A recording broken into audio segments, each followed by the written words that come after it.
What's up, fam? I'm your host, Jack Settleman. Joining me today, as always, my co-host and longtime best friend, Abe Granoff. I normally introduce Abe and ask him what's on his mind, but just because we have the new YouTube up and running, we've got our new TikTok, we've got our new Instagram, we're going to plug all that stuff. Snapback Sports Podcast, you can find it on YouTube. That's where the video version of this, if you're listening, will be. That's where TikTok clips will be. It's where Instagram Reels clips will be from the show. One more episode, and then hopefully we're going to be live in studio on Wednesday for Thursday's episode. It'll be fancy. We got chairs, we've got decor, and we'll have that. But, Abe, what is on your mind today? Thanks, Jack. And yeah, run up those channels while you're at it. 8 days since, what happened. Just a quick update, very quick. We're not going to get into it. It doesn't get any easier. It actually sucks more and more by the day. So we'll continue to update on that front. What is on my mind, Jack? How was Salt Lake City? All-Star Weekend, good? Yeah, City of Mormons, for sure. Some pretty, I'd love to hear more about that, Jamal Williams style. Some pretty interesting, which we'll talk about the All-Star Weekend in depth, but there's one aspect I want to talk about. Joel Embiid was not named a starter to the All-Star game. He was awarded a starting position out of charity for Kevin Durant getting hurt. And then, right, you would think that if you weren't originally voted a starter, you're probably not one of the better talents and you shouldn't be drafted first as a starter. Mm-hmm. Joel Embiid was the first starter picked. The first overall starter picked by LeBron James last night in the draft. LeBron had first pick, and he took Joel Embiid. Everyone in that damn league knows who Joel is. Joel has no first-team All-NBAs. Joel has never won an MVP. The soon-to-be three-time MVP got picked second to last. Hell, he thought he got picked last, and he wasn't surprised by it. It's just, last night sent a message to me and to the rest of NBA fans that the media, those who vote, have no idea and there's no process for this when everyone in the fucking league knows how good Joel is. That's all. It was just interesting to me. That is an amazing spin on the whole situation. Taking an event that everyone is saying, blow the event up, it's an awful game, and your biggest takeaway was that the league thinks Joel Embiid is the best player in the league. That's the players do. The players do. No, I didn't say best. But like top three for sure. So I know we're going to do our Salt Lake recap, so I think it's a good transition into, if you caught me on NBA TV last night, you might have heard my co-host Vinny talking about the fact that he is a voter. And that everything, and he mentioned that they do take into account playoff performance historically, not futuristic, but historically. What? So into MVP voting, into Defensive Player of the Year. Cap. You want to do cap? Let's do cap of the week first. No, that's not cap. No, it is cap. He's capping. The votes are submitted before the playoffs. That is 1,000% cap. See, this is the thing. Like my girlfriend, you're upset and you're not listening. I'm not upset. I'm just calling cap as don't talk to me like a fucking child.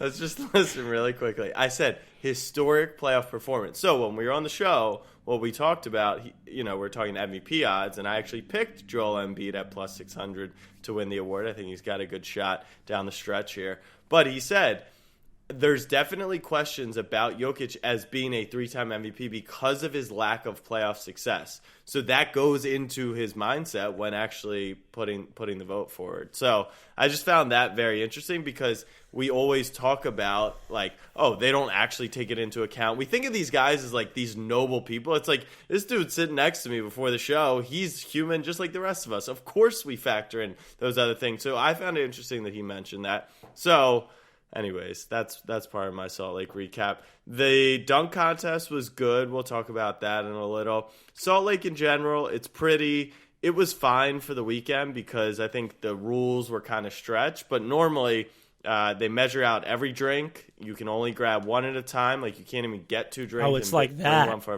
It's Mormon, like it's a real thing. Everything is closed on Sundays because people are at church. So yeah, it's pretty much what you would think in Salt Lake City. Now, wait, the game was on Sunday. Yeah, but all the restaurants and bars in the surrounding area were closed.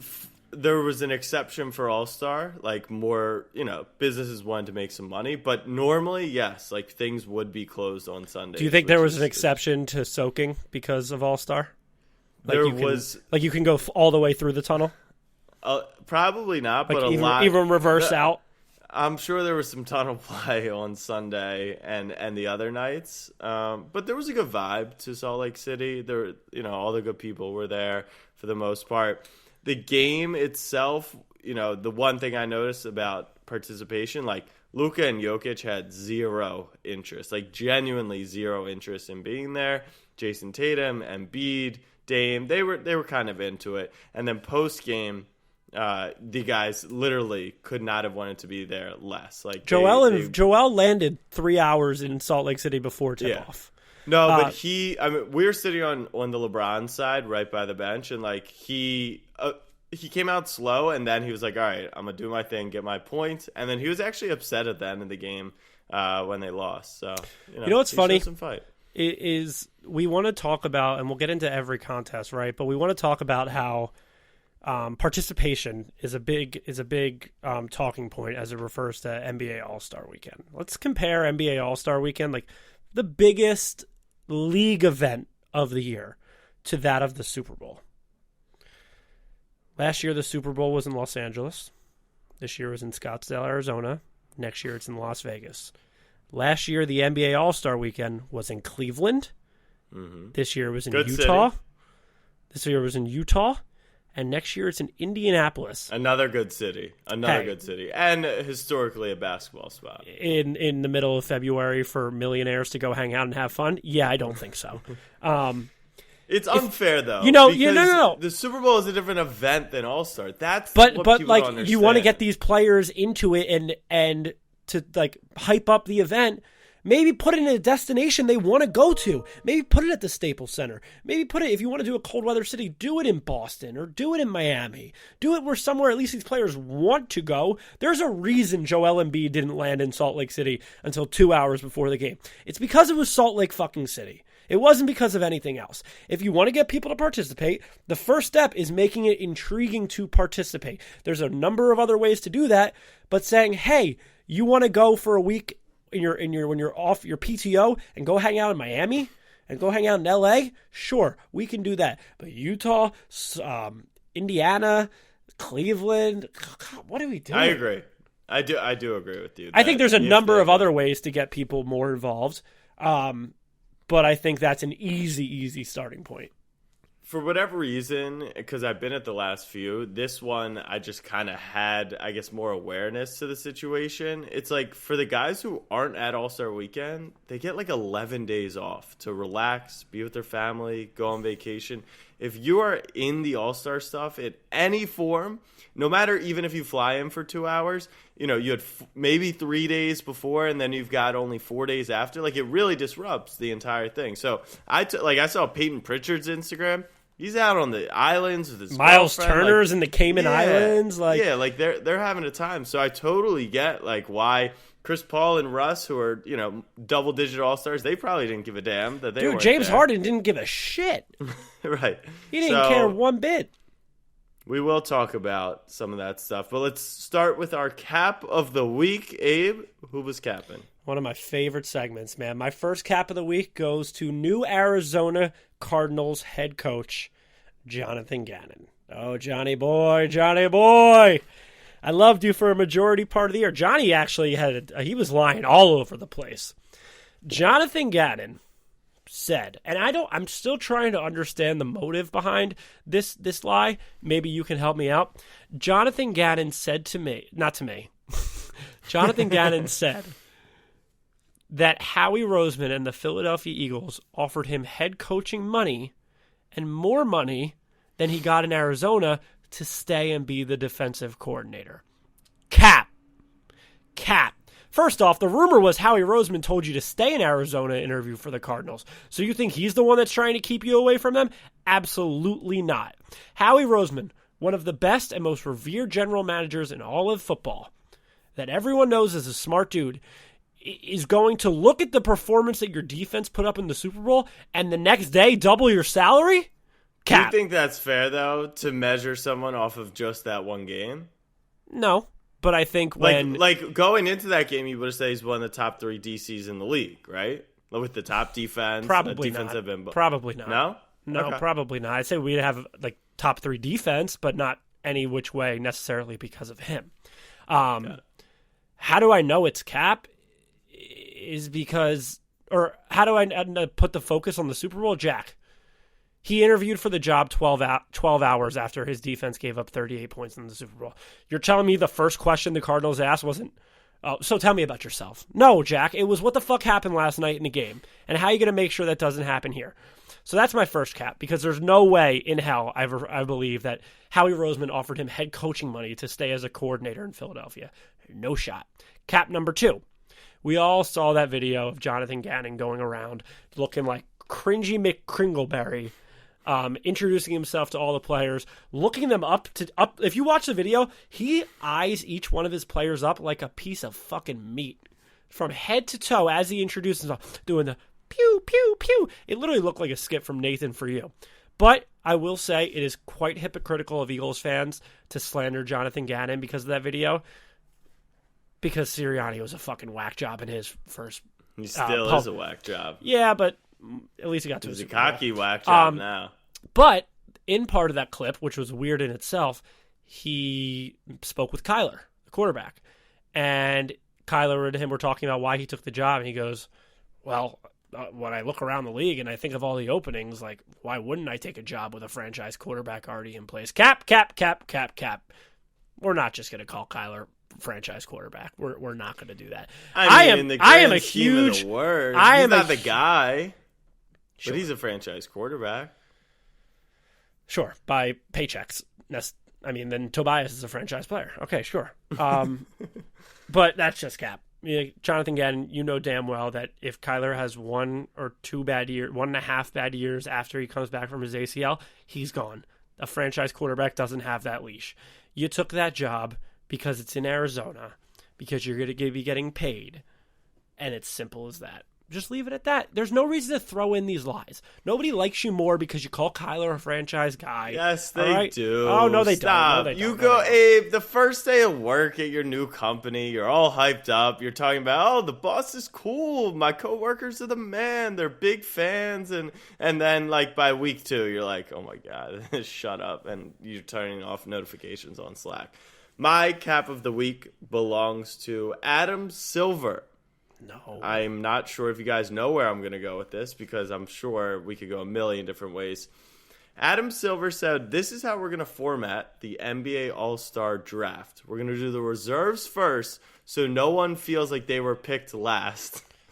I mean, credit to did your I went to Penn State, so I don't want to talk about my education level. It was very hard for me to deduce who would have been the last pick overall based off the format. So I'll give Adam Silver credit for that. Yes, major credit to him, because look, maybe we're just making an assumption that the starters would have been drafted first, which I guess in theory they wouldn't have. Like if it was an open player pool and Lauri Markkanen was a starter, he wouldn't be picked in the first 10. Would you agree with that? Like Lillard gets picked before whatever. Yeah. But the last reserve was obviously going to be the last pick in the draft, and that was Jaren Jackson Jr.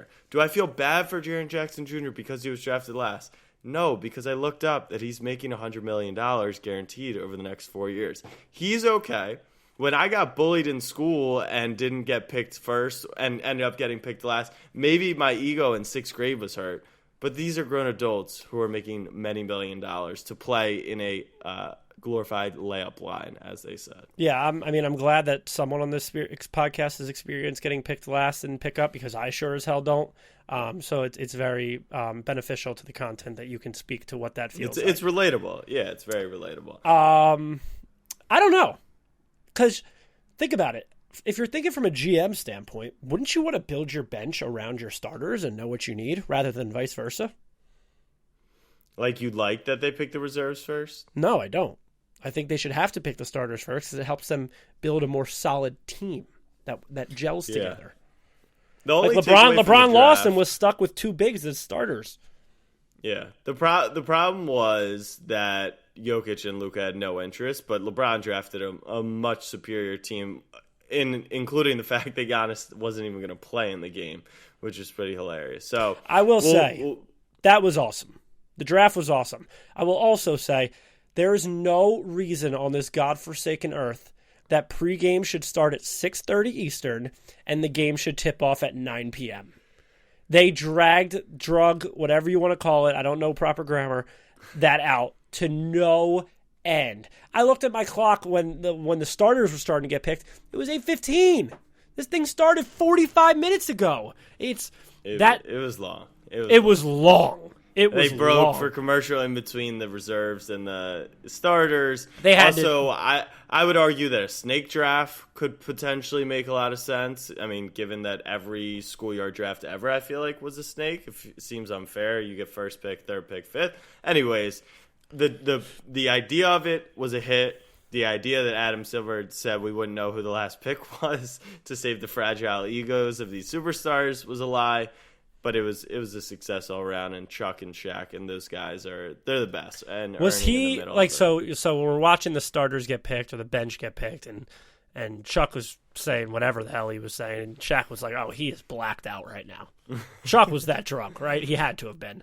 No, he wasn't drunk. I was in the green room with them before. The reason he was like that was because the mic was on a delay. But the crazier part, and you know this from watching on TV, was they were trying to do Ernie in the stadium and then have the other three commentate over the picks. And we were in the TNT room with producers and Grant Hill, Reggie Miller, and we're all sitting there like, oh my God, it's a hot mic, like it's fucked up, dude. And then there was literally TNT people being like, no, this is how the execs wanted it. They wanted the commentary over it. So that didn't so right when the draft started. It was honestly like all night. Like if we were doing Cuck of the Week instead of Cap of the Week, it would have been Turner, because I thought I was drunk listening to it. I was like, or schizophrenic, hearing voices in my head.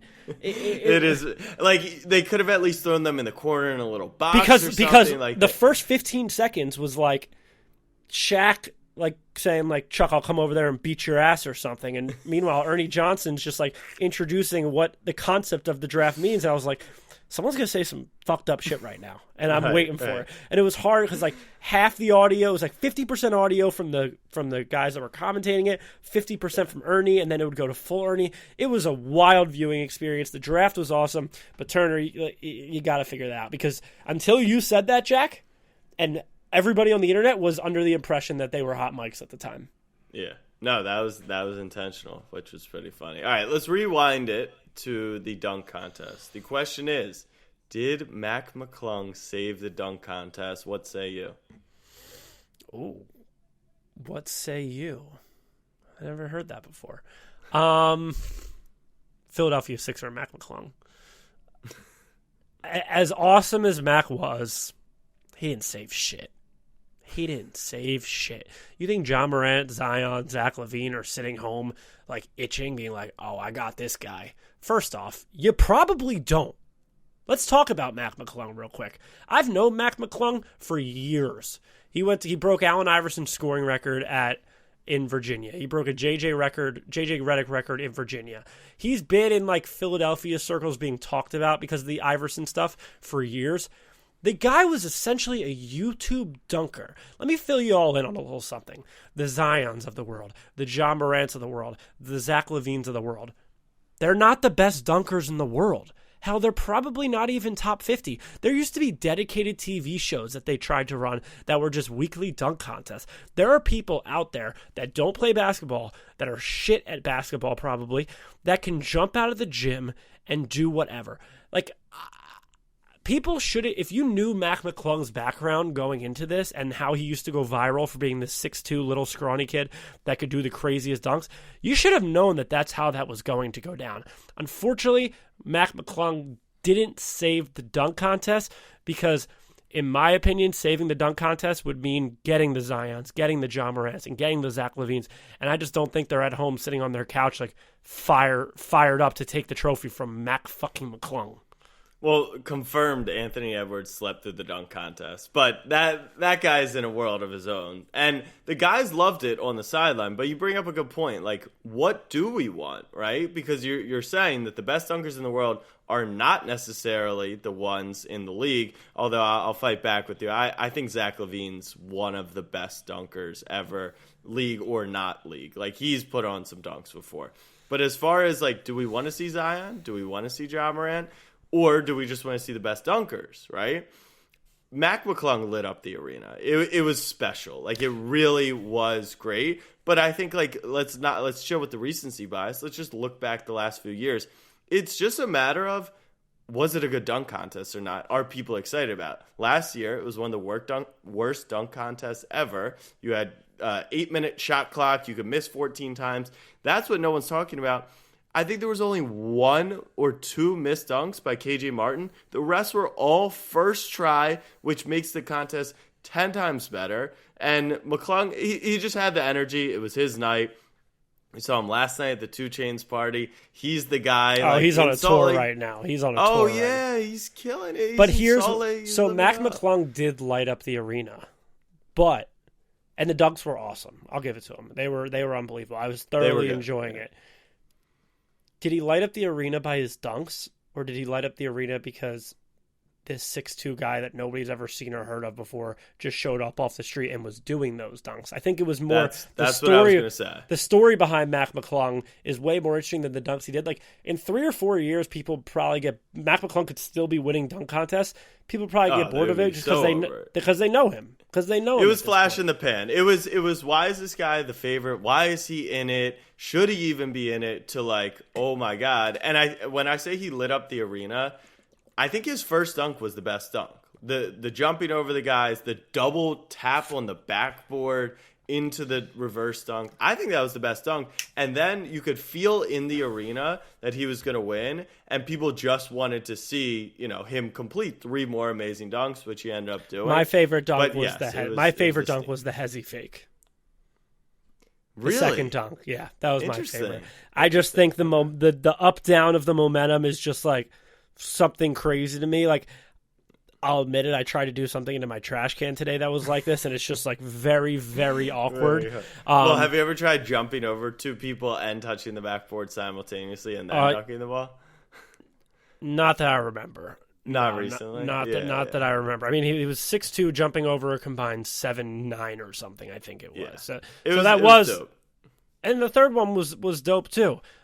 He did look like just a kid in a candy shop living his dream, and I think that was the coolest part of it, is like, he's really just anybody, and he stole the show on national television for one night, and he could come back and do it next year, but I don't think in any time soon we're going to have a star-studded dunk contest. I just don't, because I genuinely think we're at a point, this goes beyond the dunk contest. This goes to trade requests in the league. This goes to winning championships. It's a new era. None of these guys, there are a few, right, that are just wired differently, like Giannis and Embiid and these other guys that genuinely, thought I could slip that by you, that genuinely care about like the aspect of winning a championship, but like, everyone cares about their brand and their brand only. And you go But isn't that the argument for being in the dunk contest? Until you embarrass yourself and you miss a dunk and you lose to like, and you're a Zion. And you're a Zion who having loses a tough run of it, and no one's actually talking about it. You have to have a brand. You need to have a brand in order to lose a brand, or to. Can you name any dunker ever whose brand is lessened? I see it as a win-win. Although I will tell you once again, my awareness. No, I'm not saying their brand is worsened. I'm saying the idea in their head that they could be embarrassed in their mind, like. Nobody wants to be slandered at any point. People care what these talking heads are saying. Yeah. And when it comes to the dunk contest, I don't really think that you end up getting slandered from it. Like, my point is, people are trying to slander Jericho Sims when no one cares, but that might just be because no one cares about Jericho Sims. Might be. Maybe. I don't know. New York Knicks media bias, I've been told before. So I want to give credit to the NBA because we went to the Rising Stars on Friday. I'm sure not a lot of people watch, but The new format was much better. It was entertaining. Scoot Henderson might not be that guy. It was just, yeah. So that was Friday night. Saturday night, I didn't get a chance to watch the skills challenge, but I think it's a more entertaining version. Then you've got the 3-point contest, which is solid as always, and it was a good dunk contest. Then we get to Sunday, and the All-Star Game draft was a great idea. Having the TNT crew is obviously the best part of the whole thing. The Post Malone was great. The halftime show for me was great. People at home said maybe yes, maybe not. But the game itself was problematic because in the third quarter, Donovan Mitchell, Damian Lillard, and Jason Tatum made 400 three-pointers. And it's not even a question of defense. Like, they were shooting it from half court and just making everything. So Team Giannis goes up crazy. The Elam ending becomes uncompetitive, and pretty much everyone snores through the end of the game, which was a bit of a bummer. Here's my take, Gabe, and I'm curious your thoughts. Why on Monday are we so obsessed with fixing this? Why can't the All-Star Game? Because they kept us up till 1 in the fucking morning. So go to bed. I did. Like my I did. Right. My point is, it's not like everything has to be a smash hit for us. Now, if I'm the NBA, I want more people to tune in. I want it to become this amazing event and all this, and that's why the Pro Bowl is trying different things. I get it, but like, it's people like us and it's general fans who are on Twitter on Monday, like looking for the solution for the league as if it's like their problem. And I'm almost like, all right, so the game wasn't great, but like, whatever. It's an all-star game. Is it because there's so many stars there that you would love to see something out of it? Like, what is this mentality that we need to fix the All-Star game? Dog, the mentality is simple as this. Hating isn't a habit, it's a lifestyle. Simple as that. We got to be mad at something every single day. And today, It was the All-Star game. But I do want to mention from my perspective, because I went to sleep about halfway through that Tatum, Donovan Mitchell, Damian Lillard third quarter run. There was one really cool aspect. On TV, at the beginning of the third quarter, Donovan Mitchell was mic'd up live with the TNT guys. And dribbling up the ball and everything. And Shaq goes... And Shaq was playing him like a 2K player. Yeah. Shaq goes, you going to go for MVP? He goes, if you want me to. He goes, go for it right now. Pull up. And he does it. And Shaq just keeps telling him what to do. Pull up. And he's just sinking them. Like, that part was really cool from that viewing experience. But the reason you need to fix it is because, like, in baseball, right? The MLB All-Star Game. I would say the MLB probably is one of the best All-Star weekends just because the Home Run Derby kind of carries it. And you can't really not try in baseball. Like, it makes for an interesting game when you have the best players. Football, there's a reason these guys don't try is because they're going to hurt themselves. Hockey, same reason. Basketball, that's not necessarily an excuse. It is. LeBron literally got hurt. LeBron literally got hurt in the game, and not to he's mention old. He's old. I mean, you play. shouldn't have these. Giannis didn't play. Kevin Durant didn't. Well, they play. got hurt in the regular season. But I'm saying, like, clear. Yes, it's a safer sport than football. Less likely to get injured, but obviously injuries are still part of it. And once again, do you want a 10-day vacation, or are you forcing people to come in the middle of their PTO and play a game that they have no interest in playing? No, but if you have an interest in the fans watching it, give the players an interest in playing and pay them and give them bonuses. It's for charity. They get bonuses for being an all-star. They get all those things. $100,000 to Damian Lillard when he's making $60 million this year probably ain't gonna do it. Tyrese Halliburton maybe, but he's in line for a $100 million contract too. So, if anything, if you have to solve it, I'm perfectly fine with like just running it how it is and hoping that it's close enough in the fourth, right? No one complained the last 2 years. LeBron hits the game winner at the buzzer to win in Cleveland. Like, the Elam ending can be good. It was great the Chicago year, the first year they did it. But this year just happened to be poor. If anything, make them play one-on-one. But as you just said, these guys are too brand conscious these days. No one would ever commit to that. The NBA is the most divas in one league that they're a part of, because it's the biggest star league. You look around the league, and every team, for the most part, has a star, or you can argue that they're a star. The last thing I'll say on the All-Star game is Jason Tatum. Buddy, it's not that deep. You didn't watch the whole thing. He went a little over the top. Why? Because the whole... So now you want them to try less. No. I wanted him to You share are hating the the haters. I wanted him to share the ball a little. It just... Especially, feel the room. Like, Mitchell, you could tell. There was a point in the third where they were both at, 30 points, and it looked like Giannis was going to win. And then Tatum just started chucking and played 10 minutes in the third and then came back in the fourth.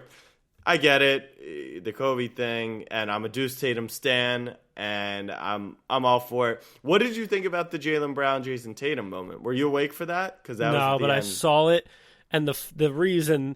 Like, that photo of the angle of everyone standing around watching that's playing in the game is so bad. That I disagree with, because they're using that photo to frame it as, there's no defense in the game, which there isn't. But that photo was, Jason and Jaylen had 4 back-to-back possessions where they just went one-on-one, which was fun. That was actually fun, because that's what we want. We want the one-on-one thing, and Brown hit a shot and did the too small to Tatum. It was solid. As a fan in the arena, I was like, a couple possessions too many. I want to see them go back and forth one time. They're Celtics, best friend, all that stuff. They play the last 3 minutes one-on-one going up and down the court. The NBA needs to add, and it's not a one-on-one tournament. It's not. It's a format of that. It's King of the Court. That shit is awesome. Kyrie starts with the ball against Devin Booker. He gets a chance to score a bucket. He scores a bucket, he stays on. He doesn't score a bucket, Devin Booker's the king of the court. And just file these guys in. File them in one line. It would be awesome. They would never agree to it. They would never agree to it. Less so the agreement, more so then what do you do when Embiid's against a guard and he gets fouled and they don't want to call it, and then there's stoppages, he's got to make a free throw. The good thing about the All-Star game is it is nonstop, so it is constantly going. There was 3 fouls called the whole game, but we'll move past the All-Star game. I have one last question. I enjoyed the break. Rapid question real quick. If there's a one-on-one King of the Court tournament in the NBA, who wins? To me, it's Joel or Giannis. Giannis. For the same reasons. I actually... I don't think it's Joel, but I think that... The only person I think who could beat Joel is Giannis. Kevin Durant. Most people would say Kevin Durant would be my best guess. I think the only person you could say definitively would beat Joel is Giannis. Because it's enforcing your will on somebody. Yeah. It's not like you and me. But if you're starting at so this is interesting, because the correct way to actually do King of the Court, which would completely change the complexion of this, is 3 dribbles. That is right, because if I got to watch Embiid go back to the basket and pound from the top of the key all the way down to the block to then make a layup, that the people would not be excited about that. 3 dribbles, and then I think Kevin Durant's probably the pick. That would be my guess. If it's a 3 dribble rule, yeah, it's Kevin Durant. Yeah. All right, let's move past and let's talk Kevin Durant and his team. Are the Phoenix Suns the team to beat going into the end of the season? And let me put a little disclaimer out there, because we think All-Star break, you normally think halfway point, Pro Bowl after the season. We're at the 75% mark. Yeah, we're almost done with this thing. So wherever your team's at, there might not be too much movement, but they get Kevin Durant at the deadline in the middle of Super Bowl week. Are the Suns the team to beat? I'm going to defer and let you take the ball first on this one. I'm going to say no. The team to beat in the NBA for me is the Boston Celtics. They've been the best team all year. They've got the deepest team all year. They've got the best team chemistry all year. And they have shown that they are the team to beat. Now, who's the scariest wild card? It's obviously the Phoenix Suns with Kevin Durant. Are they the best team in the West in their first 5? Absolutely. Do I trust them? Absolutely not. Do I think Chris Paul's finals addiction could be back after this season? Potentially.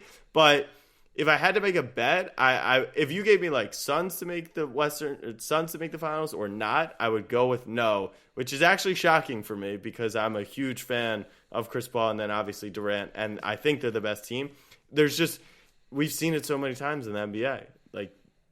It just never seems to work out. Never, ever. That's why I like the consistency of the Celtics. one time it did work out as planned, though. Kevin Durant was involved. To the Warriors. But they had a full season. They walked. Jack. And that team was levels. That team's also levels better. The question was not who's going to win it all. The question was, are the Suns the team to beat? Yes. I don't think so. Every team in the NBA, Boston, Nuggets, Philly, Milwaukee, Clippers, they're all looking at the Suns and saying they're the best team. Hell, these players are admitting it. They are afraid of this team and what they could do. They are. And Chris Paul... Who admitted it? Because Anthony Edwards had the craziest quote. That quote was all time. And he's right. They have Kevin Durant. We have Jaden McDaniels. That's like me saying, hey, we get to the finals. He knows who his teammates are. When we get to the finals and it's Sixers Suns, and I'm saying they have Kevin Durant, we have Tobias Harris. What do you want to do? No, bro, you're a creative, funny, smart guy. How do you miss that layup? What, you want me to say Jalen McDaniels? Jalen McDaniels. It's right there right. for you. But the Suns are obviously the team to beat in the West. Everybody in the NBA, all the players know it. Kevin Durant, when he's healthy... He's not the best player in the world. It's Giannis. And everyone knows that right now. Giannis, You're right. Giannis is the best player in the world because Kevin Durant just can't stay healthy, but it's like... Even when healthy. But Kevin Durant's right there. And in the playoffs, he's super scary. But he doesn't elevate the team. In my opinion. But he doesn't need to in this situation because he has another guy who can go get 35. And he also has the... If you're going to pick one floor general I shouldn't say the playoffs. I don't want to go down an alley right now. I'm just saying for one basketball game, if you want the smartest point guard that you think you can rely on, where you don't need to rely on him for anything but orchestrating the offense, dishing the ball, playing some defense, it's Chris Paul. Like it really is like the perfect point guard, in my opinion, for a pair of just lethal scorers in Kevin Durant and Devin Booker. And then they have DeAndre Ayton, who's holding down the paint. Like, they're a really good team. If you want to talk about their depth... After that, no. They're a really good 5 or 4, really. I think Torrey Craig or whoever they roll with in that 5th spot will be serviceable. If Kevin Durant is healthy, I know they're only going to have, like, probably 20 games to play with one another. Probably if CP3 sits out, load management, this, that, they're probably only playing 14 games with each other by the end of the year. They should be the team to beat, and I don't think it's a question. In my opinion, because I just think Kevin Durant is just different. He is. There's no denying that. But I'm going to take the stance of over the past 18 months, no team has been better than the Boston Celtics. Without a doubt, no team has been better. Over the past what? Beat them 18 months. So, or I guess over the last 12 months, right? So the All-Star break when they were kind of on the edge, and then they just got blistering hot. They lost to the finals. They were up 2-1 in the finals because they turned the ball over like crazy. Every minor flaw they had last year, they seem to have packaged up. D. White is playing amazing. They brought in Brogdon. He's the 6th man of the year. Horford has moved into a role that's more fitting. Joe Mazzulla, he was the biggest question mark of the weekend, and I want to tell a funny story on Joe Mazzulla really quickly. We're at a Boogie concert in the middle of the day. This is what All-Star is like. And Casey and I A Boogie got the afternoon slot. He got the afternoon slot after watching Richard Jefferson and FaZe Rug play Zach TTG and Nick Young, whatever. And Casey and I are playing on the court while A Boogie is doing his thing. And Casey, he's been on the road, maybe hasn't been in the gym recently. So, 17 Mondays on the road. Call your brother. Just call your brother fat. Let's just say he's got more weight than me right now. So he dribbles down and hits me in the chest, and I go flying. And so he's wide open with maybe like an 8-footer. As he pretty much bullies me out of the way, Joe Mazzulla walks on the baseline and goes, "Oh my God." And then he takes a step back, and Casey airballs the 6-footer right in front of Joe Mazzulla. Did he say anything after that? We all laughed. Why did you say, "Joe, that's a charge"? it was just hilarious because Joe was so impressed with like the strength and control, and then for it all to culminate in this 6-foot air ball was hysterical. So, anyways, the Clippers are the team the Celtics are the team to beat, in my opinion. But let's talk about the Clippers. Let's talk about the Clippers. I want to raise my hand right now. Right now, Yeah. I am a Russell Westbrook stan. I will not deal with the Russell Westbrook slander anymore. It's gotten too far. The quotes coming from his wife about his kid having to deal with this is sickening. If you talk to every other player in the NBA, which I have, find me a player that said Russ was a bad teammate. Everyone loves Russ. Everyone loves... No. Ask anybody. People say I don't know. Best teammate. And the slander has gotten too much. Is he great at basketball? I don't know. But the guy averaged a triple-double twice in a year, in 2 years. I'm sick of the Russell Westbrook slander. He is a pro's pro, and I am upset that the Sixers didn't sign him. This is where I think I want to go back and forth with you. I think that he probably did. He accepted his role, but probably begrudgingly in L.A. Now, L.A. wasn't nice to him either, and on the way out, they shit on him on the way out, which was fucked up. You see what he did, the philanthropy he did in the L.A. area? Yeah, the quotes are, and he's the hometown kid, and I'm with you, though. The energy is about to shift in the Russell Westbrook conversation. I don't think people understand how much the LeBron crowd determines the media, right? Like, they're not going to put the blame on LeBron for this. I'm genuinely serious. Like, if LeBron... they did this to Chris Bosh. They did this to Wayne Wade. Remember when Kevin Love was the worst player in the league and everyone hated him? It's because if things aren't going well, obviously LeBron's not going to get the blame. So they blame the guy that's easiest to blame. Anthony Davis has gotten a ton of blame this year because he can't stay on the floor. So Russell Westbrook gets the blame. Now, he goes to the Clippers, and people are like, they're so deep already. It doesn't make sense. Russ sucks, all this stuff. First of all, Warren Buffett, one of my close friends, told me something before. Buy low, sell high. Low risk, high reward. Those are the types of investments you're looking for.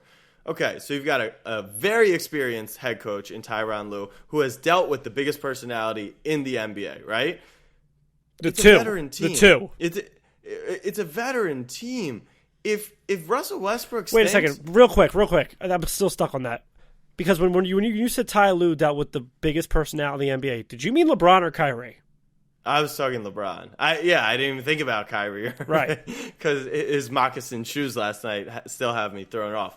But Ty Lue, he is in a position where, and on a veteran team with Kawhi and PG, they'll just sit him on the bench or waive him again or cut him in the middle of the rest of the regular season. So the risk is very low. Then, like you said, a good teammate brings electric energy to the team. Now, I will say... Chip on his shoulder, too.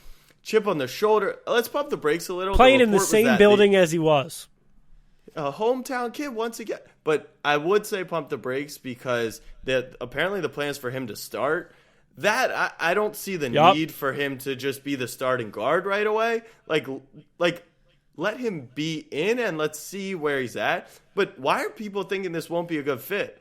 Russell Westbrook is a good basketball player. He's not a good shooter anymore, and he's inefficient at times. But if in a role, and people are like, oh, he won't do his role.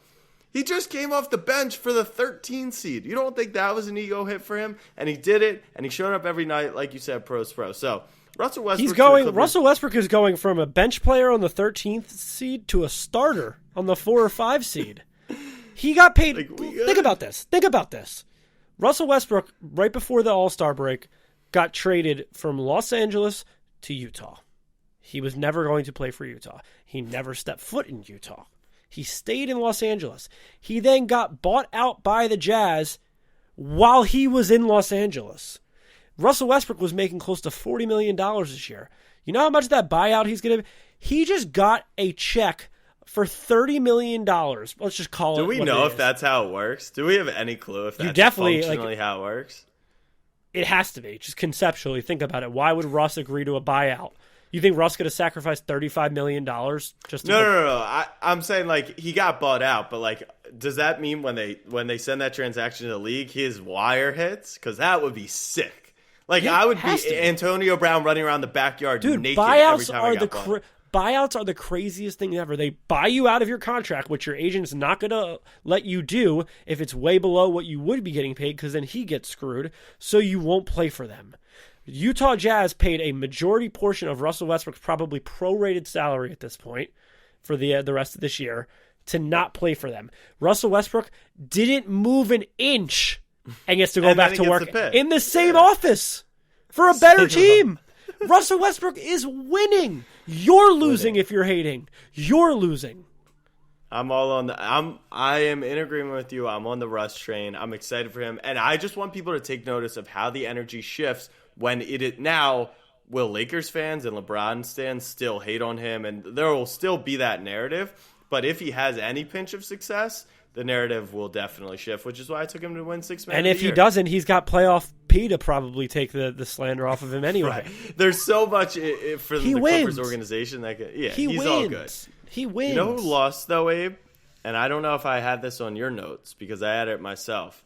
We do a podcast twice a week. We said you can find it on YouTube, TikTok, Instagram, obviously Apple and Spotify, called the Snapback Sports Podcast. One of the guys who does a fantastic podcast, I will admit, is Patrick Beverley. Now, the fact that the Patrick Beverley podcast did not release the news in any form or fashion that he was going to the Chicago Bulls, I want to call that the miss of the season from a content perspective. Now, I was with the great Shams.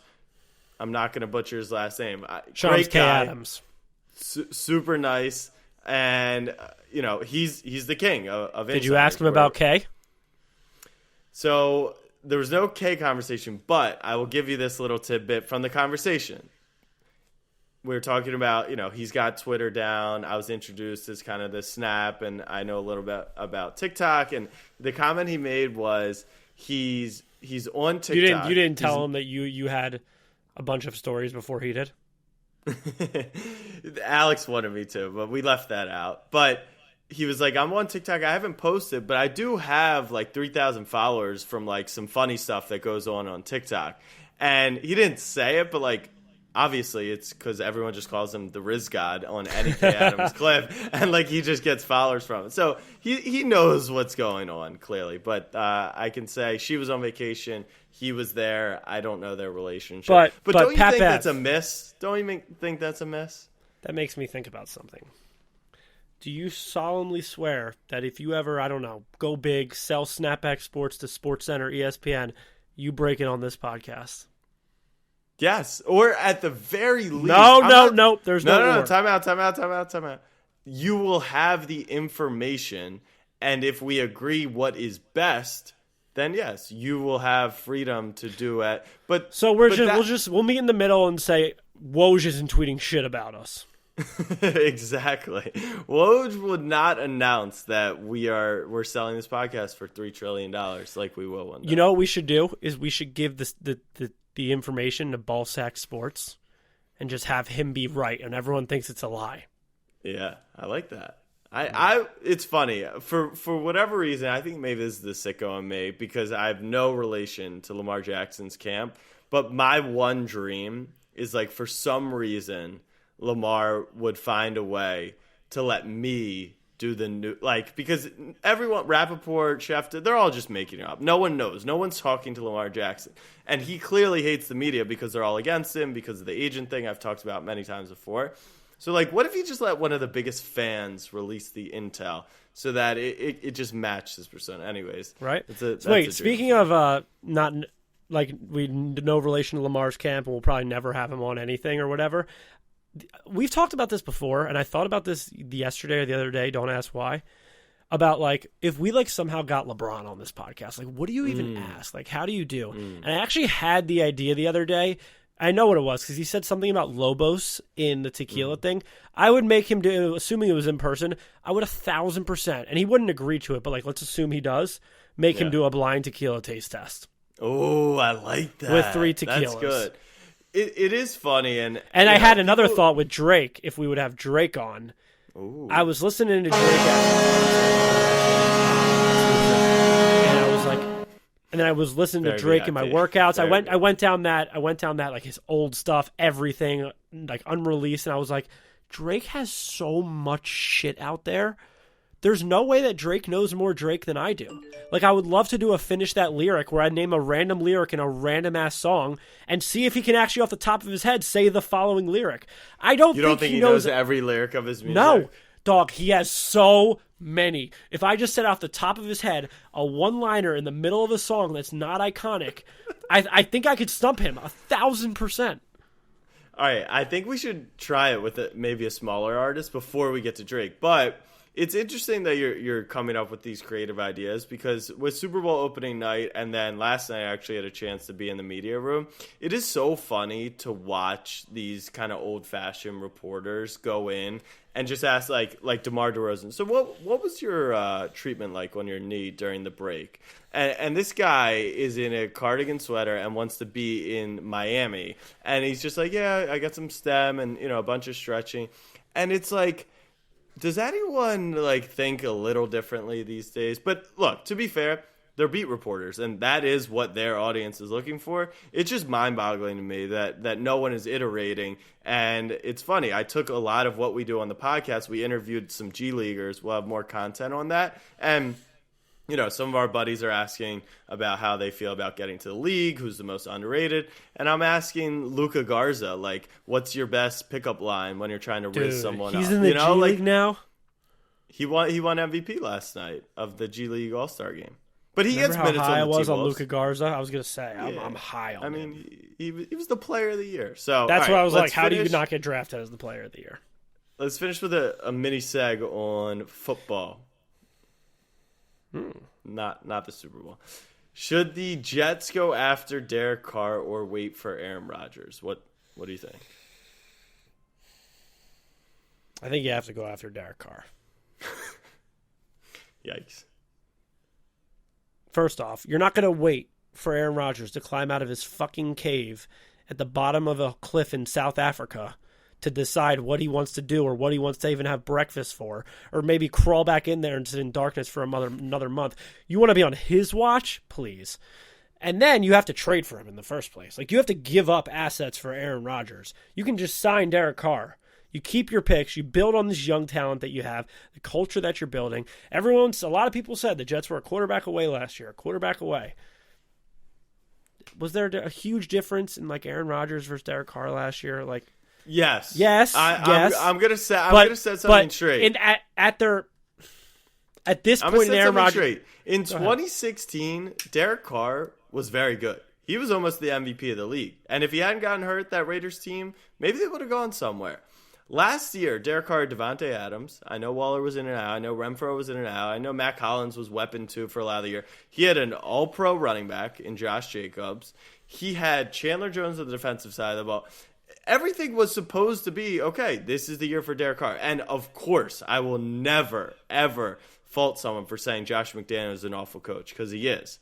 But what makes us think, just because the idea of Derek Carr fitting into the Jets, this Jets roster was significantly better than the Raiders? Or what am I missing here? So let me say, I am saying this on the assumption that I don't believe that Derek Carr going forward is the Derek Carr of last year.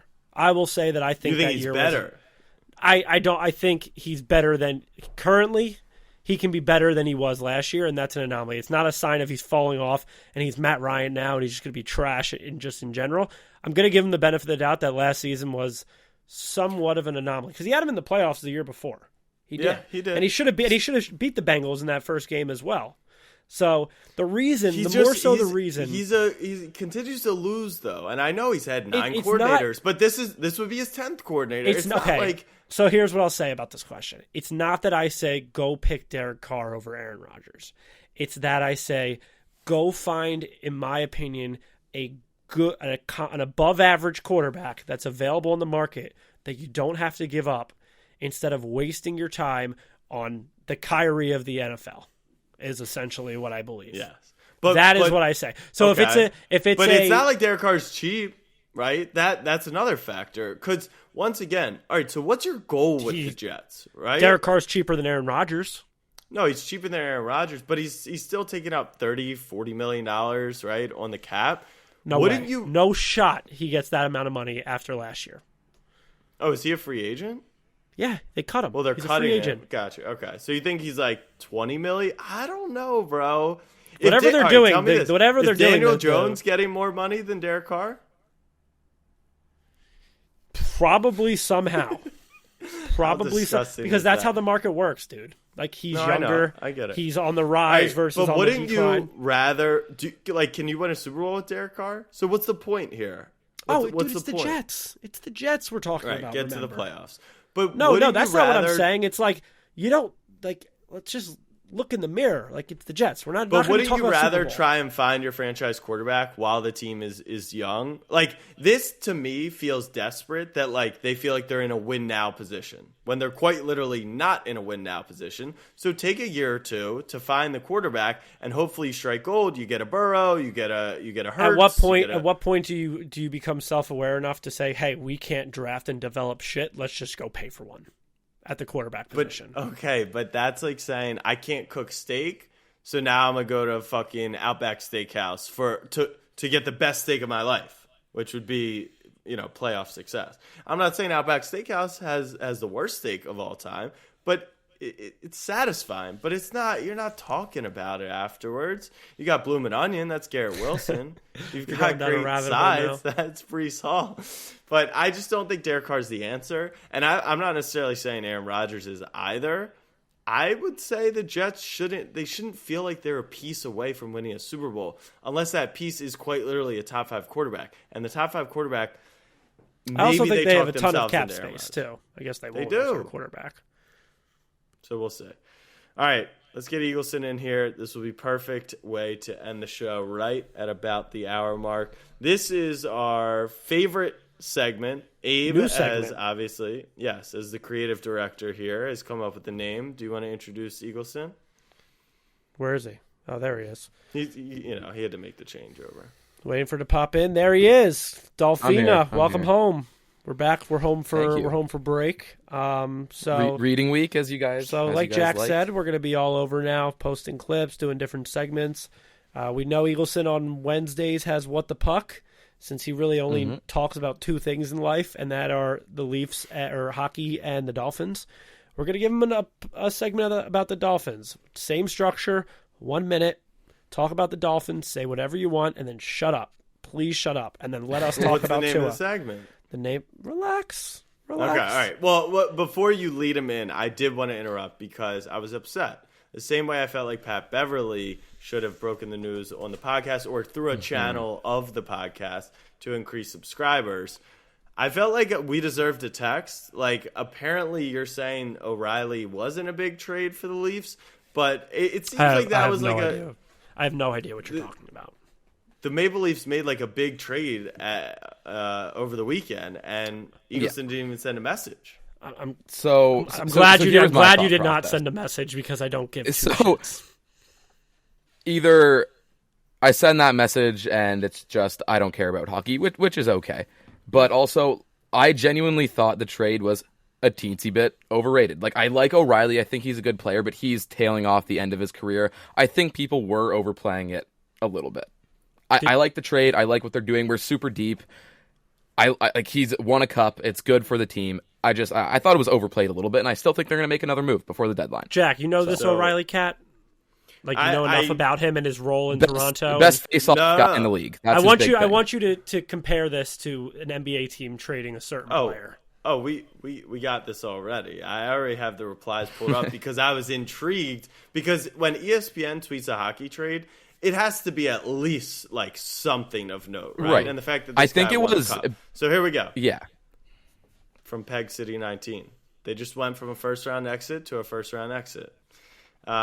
Leafs showing up to the first round with Ryan O'Reilly just to lose again. And it's who's the guy from the vampire movie? The hot, pale guy that everyone's obsessed with? Edward? Jacob? Yeah, Edward. Explain in NBA terms. Paul George trade a few years back. See, that's what I mean. Like, that feels like that was a big move.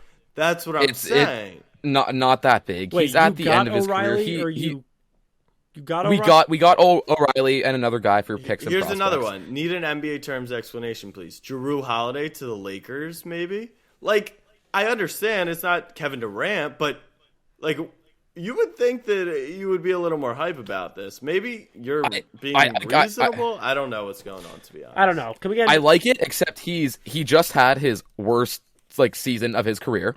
He's getting older, tailing off. I think people just played it up because he's won a cup and he's the captain of the Blues. I think that's why it got played up a little bit. He was the captain of the team, getting traded. That doesn't usually happen. There you go, Abe. I left it on since last time. Just like you. All right. Before we get that started, Abe, finish this Drake lyric. I know you didn't heard say that I could do it. No, yes, you did. Yes, you did. I said that I could. You said you would finish any Drake lyric. That means no. I actually cannot. He didn't say that. I was saying that I would Drake find. Drake. Well, that's what. No, that's what I would phrase the segment as. I obviously don't. Got it. I would make him feel like that. Okay. But try me. I see what you're saying. This better not be a setup for me to say a bad word. It's not, but that would have been a good idea. I know you heard my pool parties like.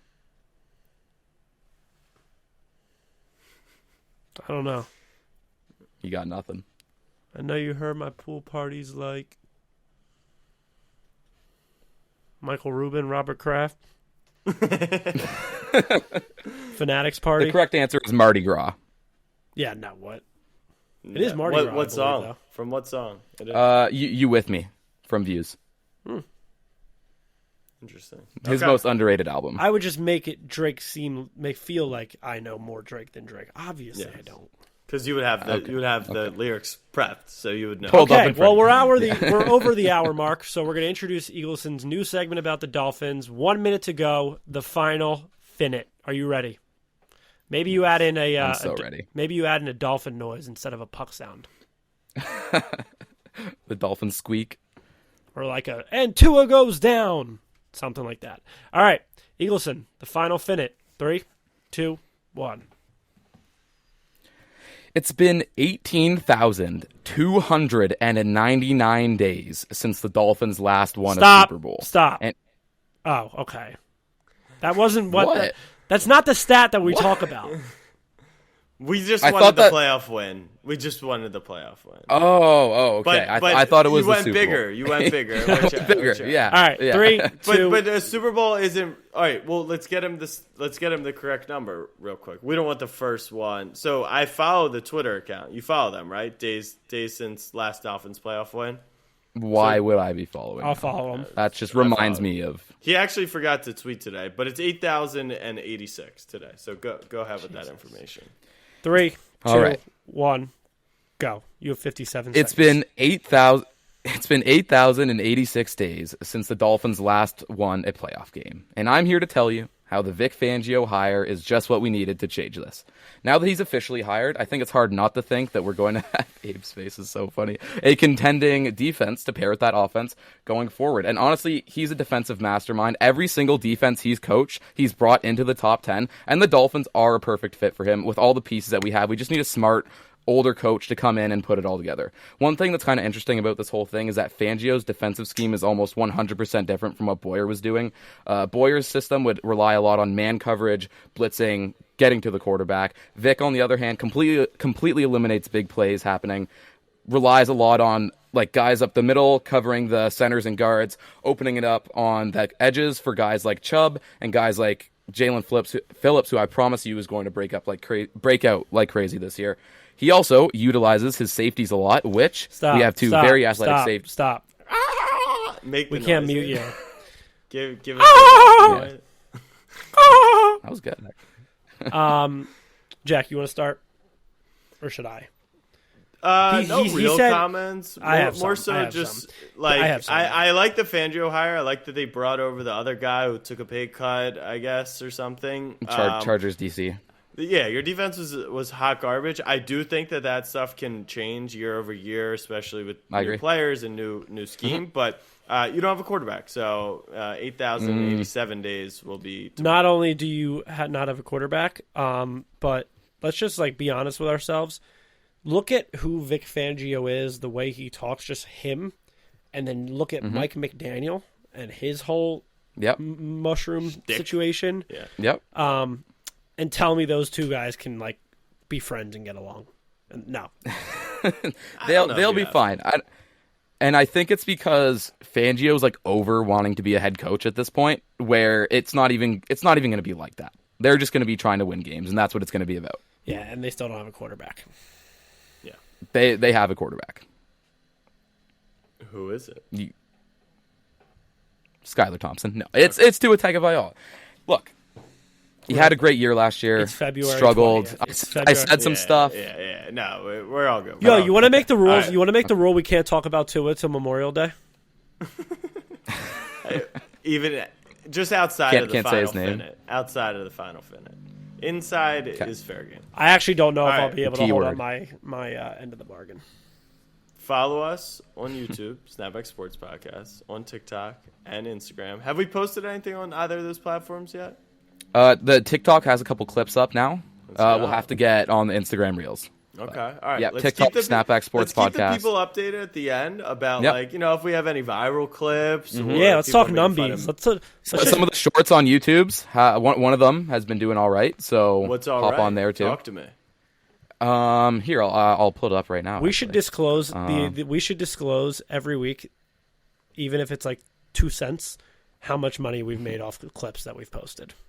So I'm going to teach you all the ins and outs of this social media stuff. We got to build up and get a way bigger following before we can even turn on the monetization. But I like that idea so people can see the grind. Let's just tell everyone how much money we make. Okay. I mean, we have been telling one of the shorts. Yeah, one of the shorts is almost at 800 views, Okay. which All right. isn't terrible for the channel with only 55 subscribers right now. Hey, Until we that's- build that that's up, a we can make mistake. Eagleson sell feet picks. We will Or look at all Dolphina of back here. Maybe Dolphina can- feet Don't picks? Get her slut OnlyFans. Delfina away. Oh, no, we'll What's slut her wrong out. with you? I'll slut her we'll out. I Look at think her. we should. And I guess final thought, Eagleson, what the heck is the tapestry? I mean, you went full college mode. It's a what's going Biggie on? Smalls lyric. It's not supposed to be Thanks. like a girly thing. Oh, I thought when you guys were saying it before, it was like Honestly, just like some. I was on a You different didn't wavelength, recognize so. that it was Biggie? It was Yeah. all a dream. No, I know it was all a dream as Biggie, but I really thought he just had like an inspirational. It was all a dream. Yeah, like, no, it's not an inspirational thing. I like Biggie a lot, so that's kind of where that came from. You know more Biggie All than right. Biggie? I would hope At so. this point, yes. Yeah. Okay, that was fun. All right, we'll end on that note. We will see you guys on Thursday. Much love. Peace.